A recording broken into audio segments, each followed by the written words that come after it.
There was a man named Daniel who had a strange morning ritual. Every day before leaving for work, he would stand in front of the bathroom mirror for exactly 30 seconds. Not because he was vain, because something bothered him. His face looked tired. His shoulders looked different. His clothes didn't seem to sit on him the way they used to. And one morning he stared at his reflection a little longer than usual and thought, "When did I start looking like this?" That question stayed with him all day, because Daniel hadn't suddenly changed overnight. There had been no dramatic moment, no single decision that ruined his appearance. Instead, there had been hundreds of tiny decisions. 5 more minutes on the phone. Another late night, another skipped workout, another meal chosen because it was convenient, another day spent hunched over a screen, another week of telling himself, "I'll take care of myself later." And that's the problem with certain habits. They don't announce themselves, they don't feel dangerous, they feel normal, but while you're busy living your life, they can quietly change the way you look, move, and carry yourself. The Stoics had a powerful understanding of this. They believed that character is built through repeated actions, and your appearance is often a visible record of those actions. So today we're going to uncover 10 silent habits that may be quietly ruining your appearance, and more importantly, what you can do about them. Because this isn't about becoming perfect, it's about becoming intentional. 1. Always looking down. Think about the last time you walked through a public place, an airport, a coffee shop, a grocery store, a city sidewalk. How many people were looking at their phones? Head down, shoulders rounded, eyes locked onto a screen. We live in a world where looking down has become almost automatic. And eventually, your body starts adapting to what you repeatedly ask it to do. But here's what most people miss. Posture changes your entire presence. You could be wearing a great outfit, have a fresh haircut, and still appear exhausted or uncertain if your posture is constantly collapsed. Now picture the opposite.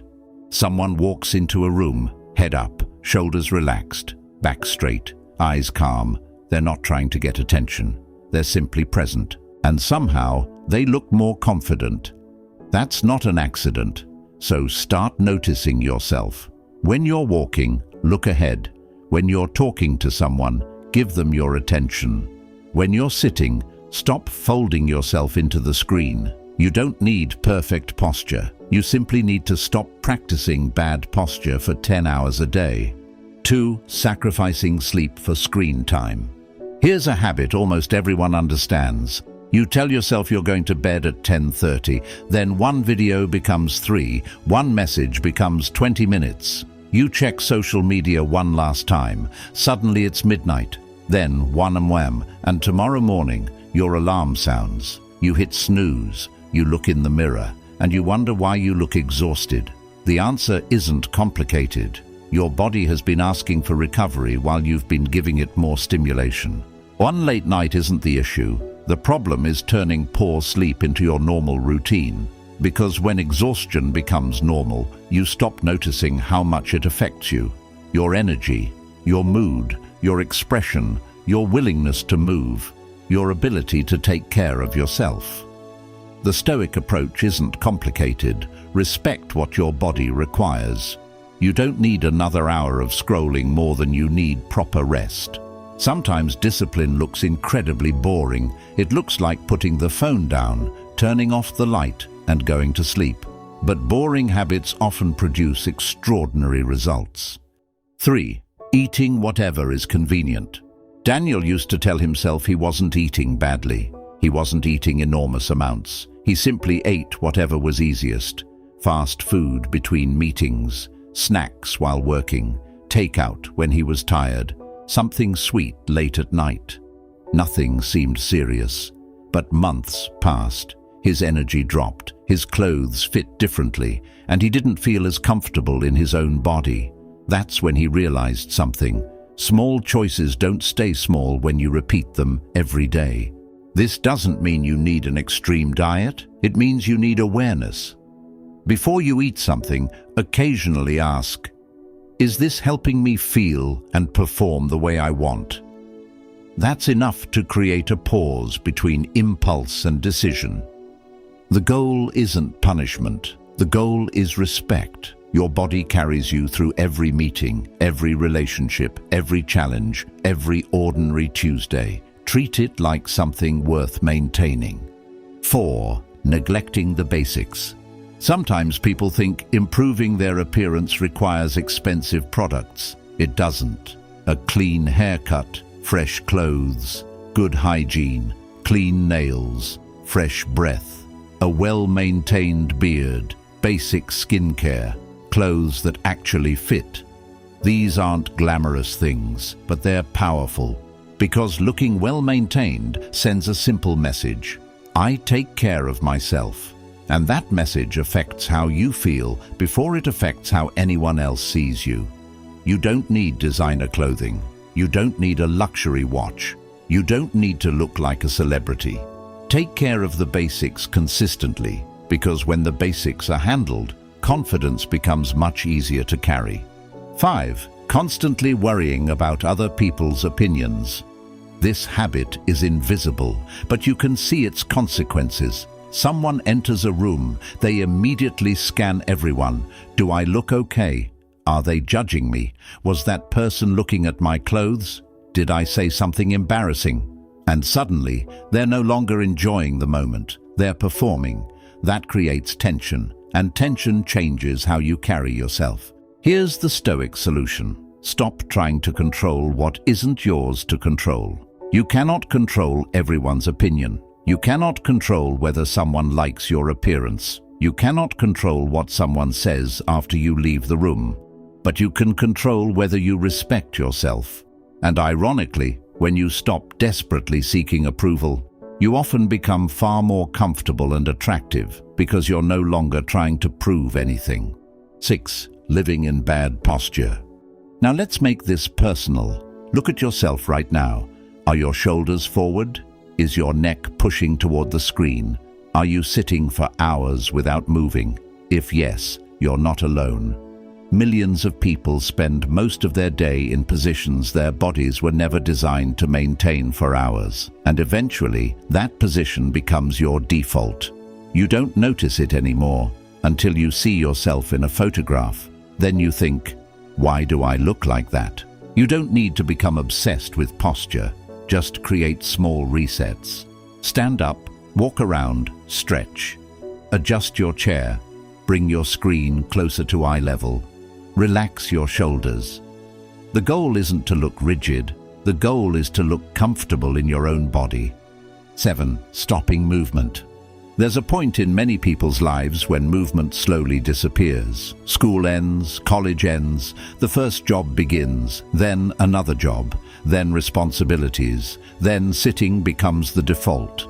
Drive to work, sit at work, drive home, sit at home, scroll, sleep, repeat. And years can pass like that. You don't need to become a professional athlete.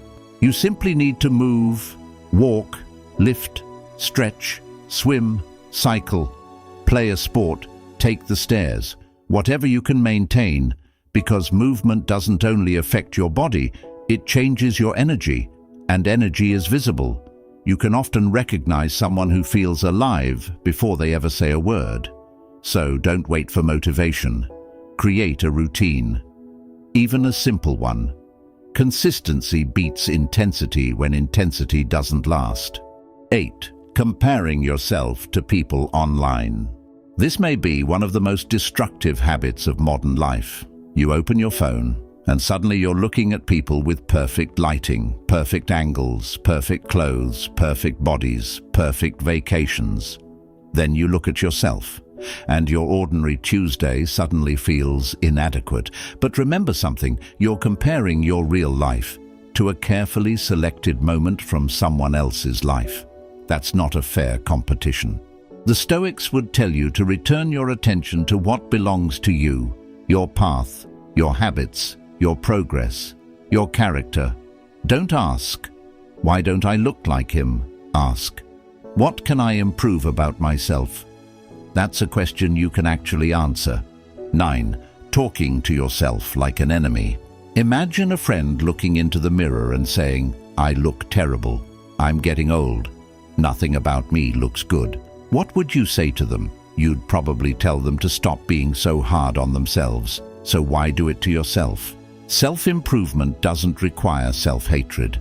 If something needs improvement, improve it. If you're out of shape, train. If your wardrobe is outdated, upgrade it. If your grooming is neglected, fix it. But don't attack your own identity. Say, "This is where I am. Now what can I do about it?" That is a Stoic question, not, "Why am I like this?" but, "What is within my control today?" That question moves you forward. 10. Giving up on yourself. And now we reach the habit that sits underneath all the others. Giving up. It starts quietly. You stop caring about your clothes. You stop exercising. You stop grooming. You stay up late. You eat whatever you want. You stop paying attention to your posture. And eventually, you stop expecting anything better from yourself. But here's the turning point. You can reverse that decision today. Not next month, not January 1st.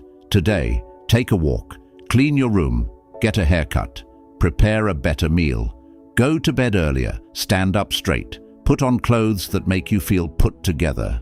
Do one thing that tells your mind, "I'm taking responsibility again." Because confidence isn't something you find, it's something you build. Every promise you keep to yourself becomes evidence. Evidence that you're capable, evidence that you're disciplined, evidence that you can change. And maybe you're listening to this thinking, "It's too late for me." Maybe you're 25, maybe you're 40, maybe you're 60. But listen carefully, your age is not a reason to abandon yourself. If anything, it is a reason to become more intentional. You don't need to look 20. You need to look like someone who respects the person they have become. There is a huge difference. So tomorrow morning, when you stand in front of the mirror, don't search for imperfections. Ask yourself something deeper. What habits are creating the person I see? Because your appearance isn't built in one day, it's built quietly, through your sleep, your food, your movement, your posture, your grooming, your thoughts, your discipline, and the way you treat yourself when nobody is watching. Marcus Aurelius understood that a person's life is shaped by repeated choices, not by occasional bursts of motivation. And that means you don't need to transform your entire life tonight. You only need to change the next decision. Put the phone down earlier. Stand a little taller. Take the walk. Drink the water. Choose the better meal. Clean yourself up. Stop comparing. Speak to yourself with respect and keep the promises you make to yourself. Because eventually, those small decisions become your habits. Your habits become your character, and your character becomes visible, not just in your face, but in your eyes, your posture, your energy, your confidence, and the way you enter a room. So the next time you look into the mirror, don't ask, "How do I become more attractive?" Ask, "How do I become someone who takes care of himself?" Because when you build that person, the appearance is only the reflection. And remember, you don't need to impress the world. You need to stop neglecting the person you see in the mirror. Start quietly. Start today, and let your actions speak for you.